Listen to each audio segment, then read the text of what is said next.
Bismillahirrahmanirrahim. Assalamualaikum warahmatullahi wabarakatuh. Alhamdulillah Rabbil Alamin. Wassalatu wassalamu ala ashrafil anbiya wal mursalin wa ala alihi wa sahbihi ajma'in. Rabbi shrah li sadri wa yassir li amri wahlul 'uqdatam min lisani yafqahu qawli waj'al li waziran min ahli.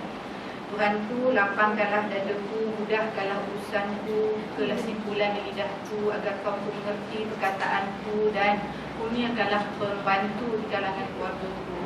Alhamdulillah, syukur kepada Allah Subhanahu Wa Taala kerana pada pagi yang berbahagia ini, pagi yang hening ini, pagi yang hening ini kita berjaya untuk berhimpun. Terima kasih, syukur kepada Allah ya Jami', Allah yang Maha menghimpunkan kita semua. A'udzubillahi minasyaitonirrajim. Dalam surah At-Taubah ayat 111. Innallaha ashtara minal mu'minina anfusahum wa amwalahum bi anna lahumul jannah. Dan seterusnya hingga akhir ayat, yang bermaksud sesungguhnya Allah telah membeli dari orang-orang yang beriman akan jiwa mereka dan harta benda mereka dengan balasan bahawa mereka akan beroleh syurga disebabkan mereka berjuang pada jalan Allah. Itu janji Allah dalam Quran. Janji yang semestinya insya-Allah kita yakini akan menjadi kebenaran, akan menjadi satu kenyataan di akhirat kelak. Cuma persoalannya, adakah kita berjuang jalan Allah? Itu persoalannya. Dan alhamdulillah, syukur pada Allah Subhanahu Taala kerana Allah telah memilih kita semua untuk menjadi berjuang bersama dengan parti Islam Malaysia. Banyak hikmahnya. Banyak hikmah antaranya dalam satu hadis yang bermaksud kurangnya sesungguhnya Allah memberi dunia kepada mereka yang dicintai dan tidak dicintai, tetapi Allah beri agama hanya kepada mereka-mereka yang Allah cintai. InsyaAllah kita nak menjadi hamba-hamba yang dicintai oleh Allah Subhanahu Wa Taala. Sebab itu dalam tema Perhimpunan Mesyuarat Agung kita pada kali ini, Muslimat Peneraju Perubahan. Perubahan yang macam mana yang kita hendak? Perubahan ke arah membawa diri kita, keluarga kita dan masyarakat. Masyarakat sekeliling kita, jiran, tetangga, semua ahli keluarga kita, mak ayah, sehinggalah sampai kepada anak cucu kita. Cucu cicit kita kepada mana? Kepada mereka-mereka yang menjadi hamba-hamba yang dicintai oleh Allah Subhanahu Wa Taala. Itu baru mukadimah.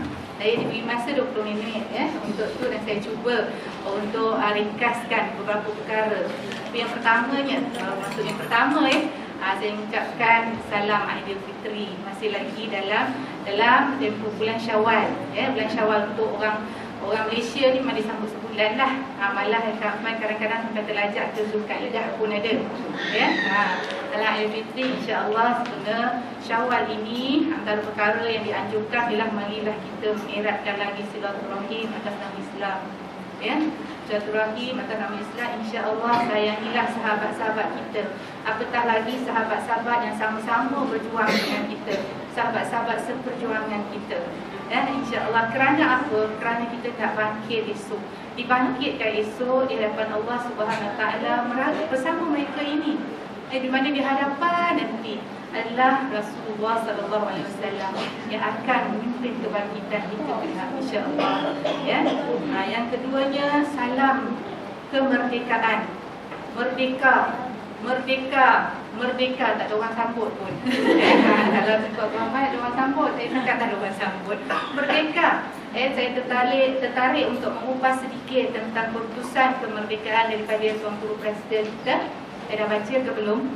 Dah baca sedikit tentang apakah yang dimasukkan kemerdekaan dalam Islam. Yang kita masukkan kemerdekaan inilah kita nak buat. Dia memerdekakan pemikiran daripada perkara-perkara izm, fikrah-fikrah yang tidak berlandaskan pada Islam. Mencari solusi-solusi ataupun jalan-jalan penyelesaian yang tidak bertitik tolak daripada Islam.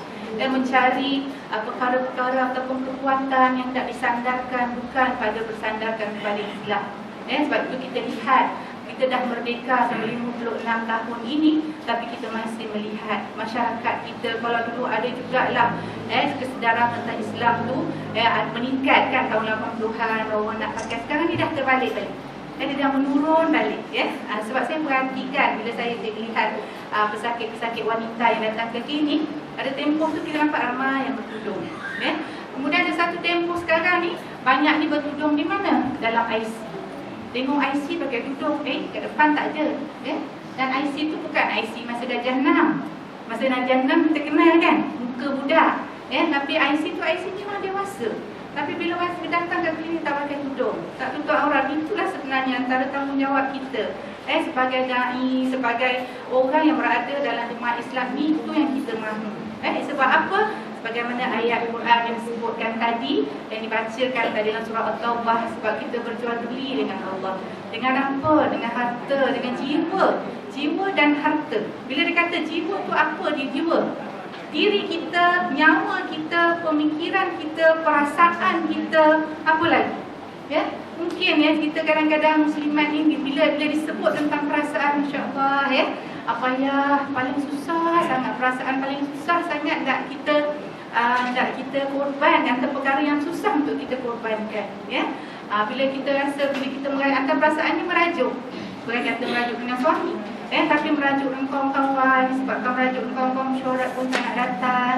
Tapi kita kena ingat, mungkin sedikit pengorbanan perasaan yang kita lakukan itu, merajuk kat suami ke apa, tapi kita cuba atasi dengan sedikit itu, mungkin Allah nilai akan jalannya adalah syukur kepada Allah Subhanahu Wa Taala. Itu muslimat, kalau misal kata memang kalau muslimat ni jiwanya halus, halus, mudah tergeser, mudah terkehel. Kalau misal kata kita ada masalah yang menyebabkan itulah yang kita tak datang pada mesyuarat, kita kena semak semula. Sebab memang diingatkan oleh Rasulullah sallallahu alaihi wasallam, kata yang bermaksud pada akhir zaman, aku bimbang umatku syirik kepada Allah.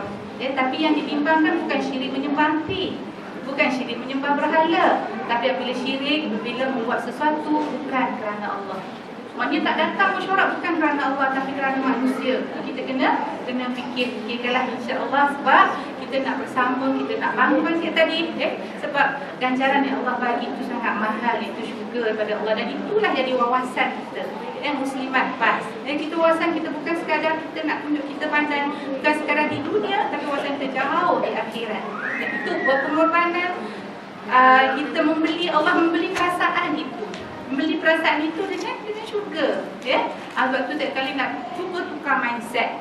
Setiap kali rasa macam kadang-kadang kita dengan suami merajuk, malas nak pergi program kan. Contohlah, tak akan merajuk dengan suami, malas nak pergi program, malas. Malas nak pergi program, baru cuba overcome. Cuba atasi, sebab fikir, ya Allah, kalau korbankan sedikit perasaan rajuk, perasaan duka cita, perasaan tak puas hati, selalunya tak puas hati lah. Asyik saya kan, asyik saya je. Perasaan tak puas hati ni, Masya Allah, beli perasaan itu dengan syurga. Itu. Dan seterusnya, disebut tadi, saya suka bila pemangku ketua muslimat tadi ucap, sebut contoh-contoh muslimat macam silam, wanita macam silam, antaranya Sayyidatina Khadijah. Sayyidatina Khadijah ini kalau boleh kita nak jadi macam Sayyidatina Khadijah. Macam mana disebut-sebut oleh Rasulullah SAW walaupun telah wafat. Dan kita pun begitulah gamaknya, kita nak suami ni nyebut-nyebut kita walaupun kita dah mati besok. Walaupun suami sudah pasang 2-3, tapi masih menyebut-nyebut kita lagi. InsyaAllah masih lagi tetap di hati lah. Ada gitu. Dan tapi nak menjadi seperti Sayyidatina Khadijah bukannya mudah. Tapi sekurang-kurangnya kita punya ikon untuk diberi satu-satu, untuk jadi satu contoh teladan yang baik. Bagaimana Sayyidatina Khadijah ini disebut kata-kata yang ungkapan daripada Rasulullah SAW itu, kalau kita perhalusi, sangat menyentuh perasaan. Sangat menyentuh perasaan. Biarlah kita menjadi wanita sebegitu. InsyaAllah. Begitu disebut tentang Nusaybah binti Ka'ab. Nusaybah binti Ka'ab, dia sanggup mempertahankan, mempertahankan Islam, mempertahankan Rasulullah SAW sampai cedera tangan dia. Berjuang di dalam sampai cedera tangan dia. Tapi kita di wangsa ni, insya-Allah kita sanggup untuk mempertahankan Islam. Mesti dalam konteks ini mempertahankan. Pas di nuansa ini, walaupun hati-hati kita mungkin banyak yang cedera, mungkin kita banyak jatuh masa pilihan raya tu, sikit dia baru bukan dalam konteks pegang dan sebagainya. Dan seterusnya, di perkara yang ingin saya sebutkan ialah bagaimana kita sekarang ini berada dalam pasca pilihan raya.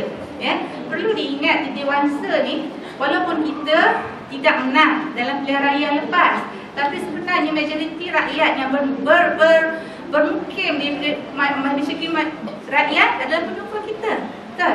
Datuk, kalau ikut daripada postmortem, kita kalahkan mana? Undi pos. Maknanya masyarakat di sekitar dewasa ni masih lagi berpihak kepada kita. Sebab itu kita jangan ambil ringan. Dengan sokongan mereka teruskan gerak kerja, pertama sekali gerak kerja kebajikan yang perlu diteruskan di kalangan masyarakat. Lepas tu kalau kita hayati lagu-lagu PAS tadi bergeraklah ke gerbang jasa walaupun tidak kira kalah ataupun menang. Kita kena berjasa berkhidmat dengan bersesuaian dengan konsep yang diajar oleh Islam tentang kebajikan fastabiqul khairat, berlumba-lumba untuk mengerjakan kebajikan. Dan insya-Allah, cumanya kita lega sedikitlah mungkin, lega sedikit dari segi nak mencapai expectation ataupun KPI daripada rakyat. Sebab kita di pihak yang tidak menang, jadi KPI dia mungkin rendah sedikitlah daripada rakyat sekalian. Tapi kita perlu ingat, inilah peluang untuk kita untuk cuba menguatkan lagi organisasi ini. Kita ada 3 perkara yang dibawa oleh PAS yang perlu kita sama-sama kuatkan. Yang pertamanya adalah tarbiyah. PAS merupakan satu jemaah yang untuk tarbiyah ahli-ahli. Tarbiyah kita, sebab itu kalau misalnya tidak seiring antara tarbiyah dan siasat itu yang jadi macam-macam masalah. Antara dia dalam tarbiyah itu juga dia tekankan tentang adab-adab berjemaah. Kalau apa masalah apa akan jadi kalau misal kata kita tidak mengikut kepada keputusan syura. Sedangkan kita tahu dalam surah Asy-Syura ayat 36 kata silapnya itu kita kena bersyura, dan syura itu adalah satu rahmat. Walaupun kadang-kadang kita lihat sangat lambat bersyura, nak bersyura lambatlah, kita buatlah janji betul, janji bagus gitu. Tetapi syura itu perlu untuk mendapat keberkatan kita duduk dalam jemaah. Begitu juga yang keduanya, PAS merupakan satu jemaah yang menitik beratkan tentang dakwah. Tentang dakwah tu macam-macam cara. Politik pun juga adalah satu cabang dakwah. Tapi maksudnya kita cuba untuk mengenal kasih misalnya dengan teruskan program-program dengan non-Muslim, dekat Indian settlement, walaupun kuning kepala jugalah tapi kita teruskan sebab itulah cabarannya. Dan perlu diingat dalam kita melakukan gerak kerja, saya sukalah untuk mengupas kembali apa yang disebut oleh para ustaz nak bagaimana sebenarnya amalan yang kita lakukan untuk menjadi sebab Allah memberi pahala kepada kita. Ada 8 sebab, tapi 3 sebab yang utama tidak mesti lakukan. Kalau yang 8 kita buat, yang ke-8 kita buat, tapi 1, 2, 3 yang kita tak buat memang tak ada. Jawapan dia adalah kosong. Yang pertamanya ialah niat. Niat ni sangat penting. Niat, kalau misal kata kita selalu letakkan masalah kita di hadapan, tak bolehlah doktor, saya ni anak ramai, anak kecil-kecil, tak bolehlah doktor, suami saya tak sihat, saya cubalah untuk memberi peringatan kepada diri kita, jangan kita jadikan orang-orang yang kita sayangi ini menjadi suatu alasan untuk kita terus aktif, untuk kita terus istiqamah dalam perjuangan, sebab alasan itu yang Allah akan uji pada kita.